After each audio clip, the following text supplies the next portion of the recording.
You think time is passing right now, you feel it. Every second ticking away, every moment slipping from future to present to past. You age, you remember yesterday, you plan for tomorrow. Time feels like the most real thing in the universe. But what if I told you that time doesn't exist?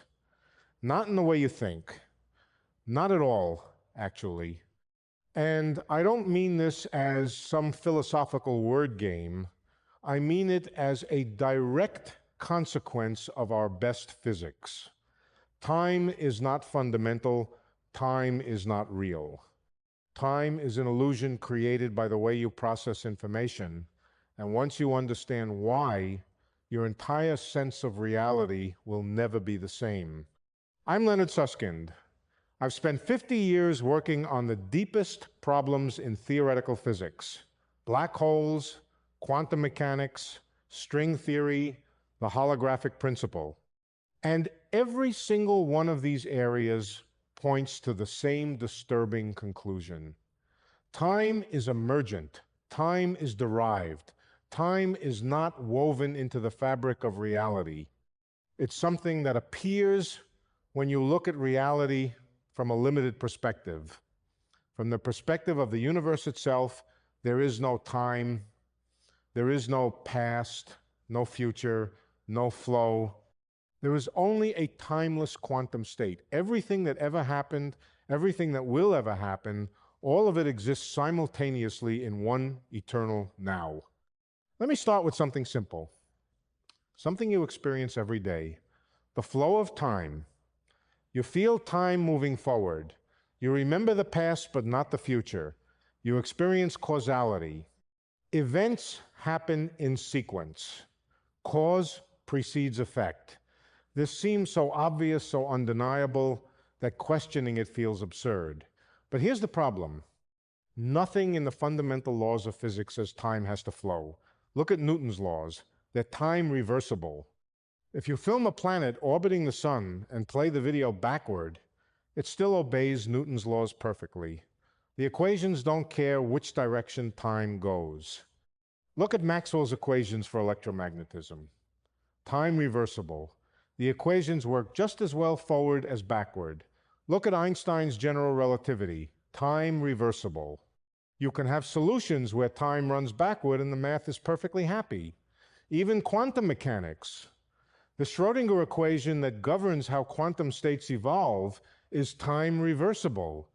If you reverse time, flip the sign of time in the equation, you get a perfectly valid solution. So where does the arrow of time come from? Why does time seem to flow in one direction if the fundamental laws are symmetric? The answer is entropy.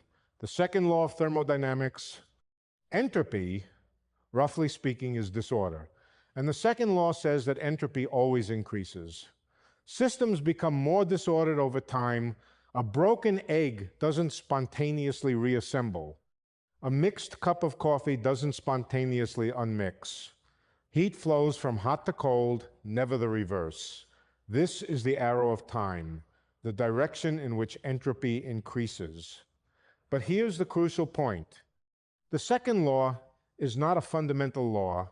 It's a statistical law. It emerges from probability. If you have a system with many particles, there are vastly more disordered configurations than ordered ones.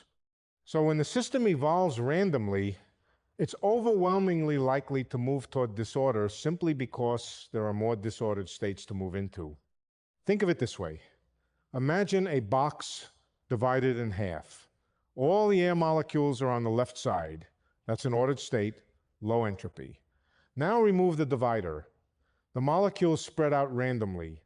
Soon, they fill the whole box evenly. That's a disordered state, high entropy. Could all the molecules randomly move back to the left side? Yes, in principle. The laws of physics allow it.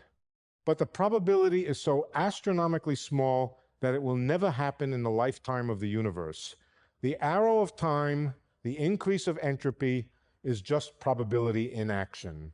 And this means the flow of time is not fundamental.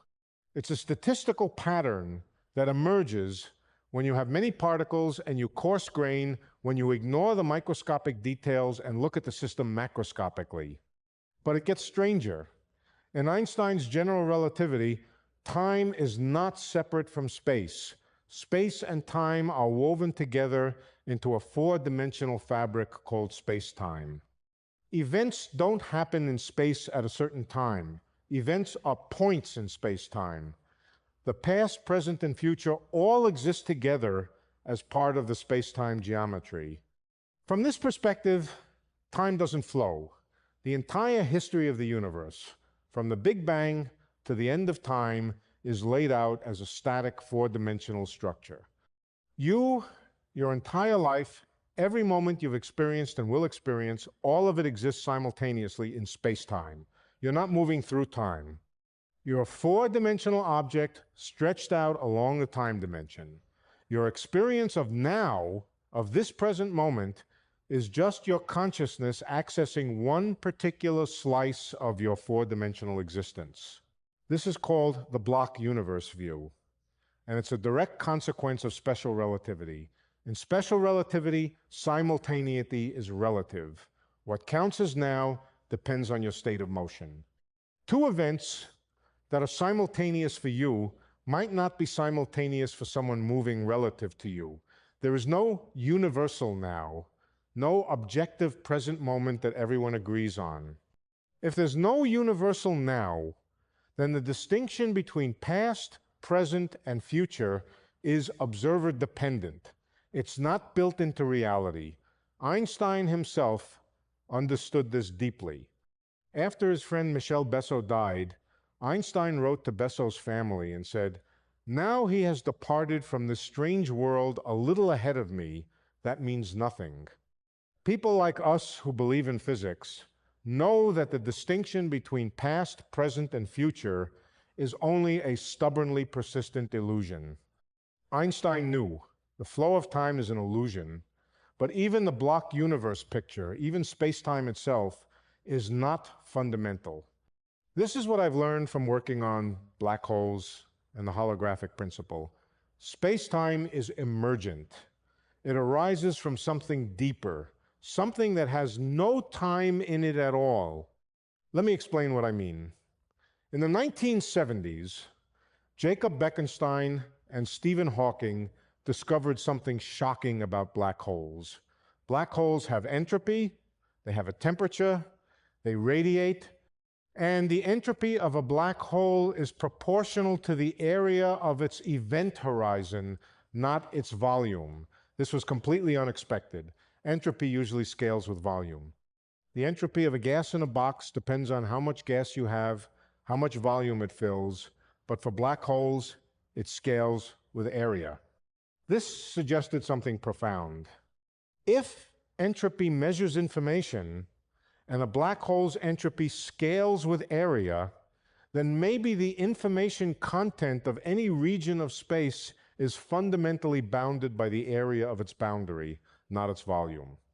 This is the holographic principle, the idea that the universe is fundamentally lower dimensional than it appears, that the three-dimensional space we experience is a holographic projection from information encoded on a two-dimensional surface, and we know this is true in certain cases. The ADAS-CFT correspondence, discovered in the late 1990s, is a concrete mathematical realization of holography. In ADAS-CFT, you have a quantum field theory living on a lower dimensional boundary, and from the quantum state of that boundary theory, an entire higher dimensional space-time emerges in the interior. The space-time, including its time dimension, is not fundamental. It emerges from the timeless quantum state on the boundary. This is not speculation. This is mathematically proven. We can calculate things in the boundary theory, which has no extra dimensions, no gravity, no emergent space-time. And we can show that these calculations exactly match what happens in the bulk space-time. The space-time is real in the sense that it's a useful description, but it's not fundamental. It's emergent. And if space-time is emergent, then time is emergent. Time is not a fundamental feature of reality.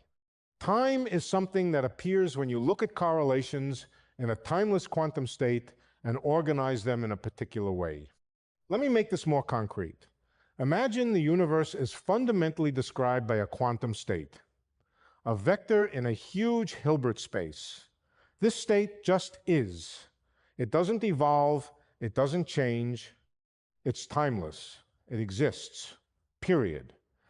Now, within this state, there are correlations. Certain parts of the state are entangled with other parts. When you look at these correlations, when you organize them in certain ways, a notion of time emerges.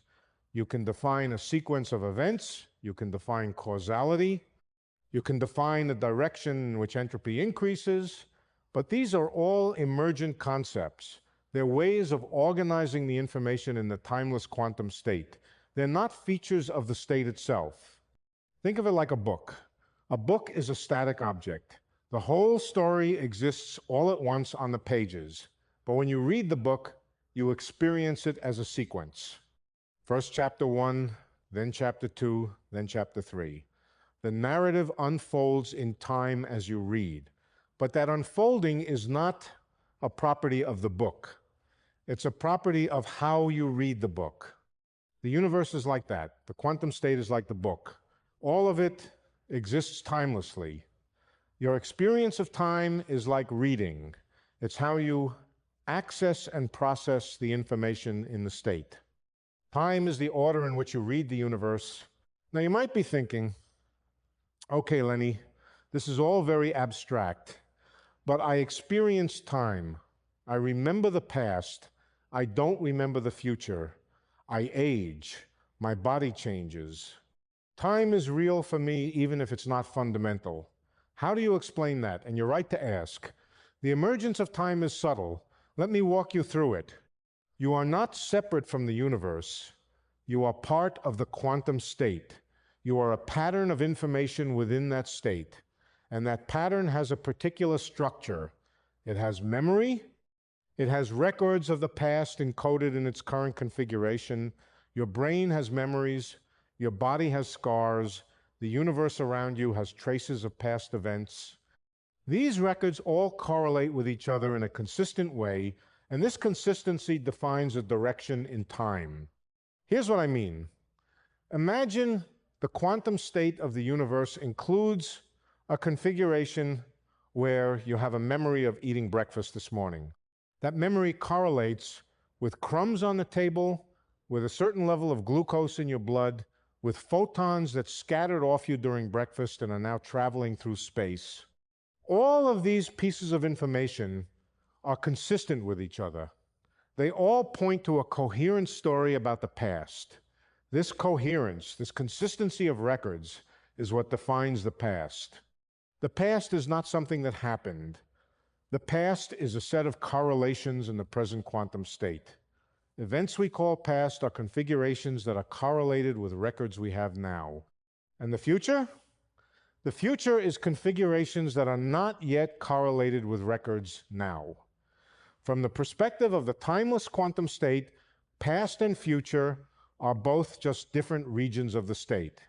But from your perspective, as an embedded observer with access only to local information, only to records encoded in your vicinity, the past and future look different. You have access to records of the past, but not the future, and this asymmetry creates the illusion of time's flow. Time doesn't flow. You accumulate records, and as you accumulate records, you experience what feels like the passage of time, but it's not time passing. It's information accumulating. It's correlations growing. It's entropy increasing. Let me give you an analogy. Imagine you're watching a movie, frame by frame. Each frame is a static image. There's no motion in a single frame. But when you play the frames in sequence, you perceive motion. The motion is not in the frames. It's in the relationship between frames.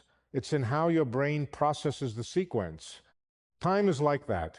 Each moment, each configuration of the quantum state is static. But when you have a sequence of configurations that are correlated in a particular way, when there's a consistent direction of increasing entropy and accumulating records, you perceive time.